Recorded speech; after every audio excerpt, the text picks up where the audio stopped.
খ্যাতনামা হার্ভার্ড বিশ্ববিদ্যালয়ের কর্মকাণ্ডকে তামাশা বললেন ডোনাল্ড ট্রাম্প। প্রতিষ্ঠানটির বিরুদ্ধে শিক্ষা কার্যক্রমের বাইরে রাজনৈতিক কর্মকাণ্ড পরিচালনা এবং ইসরায়েল বিরোধী বিক্ষোভ উস্কে দেওয়ার অভিযোগ আনেন এই প্রেসিডেন্ট।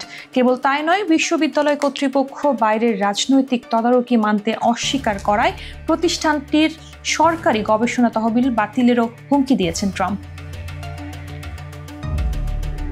যুক্তরাষ্ট্রের সংবাদ মাধ্যমগুলো বলছে, এরই মধ্যে হার্ভার্ড বিশ্ববিদ্যালয়ের কর ছাড় সুবিধা বাতিলের জন্য অভ্যন্তরীণ রাজস্ব সেবা সংস্থা IRSকে আনুষ্ঠানিক অনুরোধ করেছে ট্রাম্প প্রশাসন। এর মাত্র একদিন আগে প্রেসিডেন্ট ট্রাম্প ঐতিহাসিক এই সুবিধা বাতিলের হুমকি দিয়েছিলেন।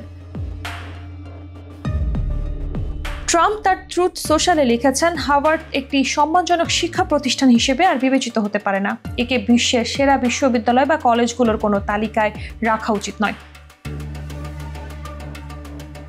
হার্ভার্ড কেবল তামাশা, ঘৃণা ও মূর্খতা শেখায়, এমন বিস্ফোরক মন্তব্য করে ট্রাম্প বলেন, শিক্ষা প্রতিষ্ঠানটিকে আর কোনো কেন্দ্রীয় তহবিল দেওয়া উচিত হবে না। ট্রাম্পের এমন মন্তব্যে চটেছেন শিক্ষাবিদরা। ঐতিহাসিক হার্ভার্ড বিশ্ববিদ্যালয় থেকে এখন পর্যন্ত 162 জন নোবেল পুরস্কার পেয়েছেন উল্লেখ করে বিশ্বখ্যাত প্রতিষ্ঠানটির অভ্যন্তরীণ কার্যক্রমে ট্রাম্পের হস্তক্ষেপের বিরোধিতা করেছেন তারা। হার্ভার্ডের ভর্তি প্রক্রিয়া, নিয়োগ এবং রাজনৈতিক দৃষ্টিভঙ্গির ওপর সরকারি তদারকি মানতেও অস্বীকার করেছেন বিশ্ববিদ্যালয়ের বর্তমান ও সাবেক শিক্ষার্থীরা। এদিকে যুক্তরাষ্ট্রের কলম্বিয়া বিশ্ববিদ্যালয় সহ অন্য খ্যাতনামা শিক্ষা প্রতিষ্ঠানগুলো এরই মধ্যে ট্রাম্প প্রশাসনের দাবিগুলোর কাছে নতি স্বীকার করেছে। প্রেসিডেন্ট ট্রাম্পের মতে যুক্তরাষ্ট্রের খ্যাতনামা বিশ্ববিদ্যালয়গুলো অতিমাত্রায় বামপন্থী। তবে ট্রাম্প প্রশাসনের এমন চাপ সরাসরি প্রত্যাখ্যান করেছে হার্ভার্ড বিশ্ববিদ্যালয় কর্তৃপক্ষ।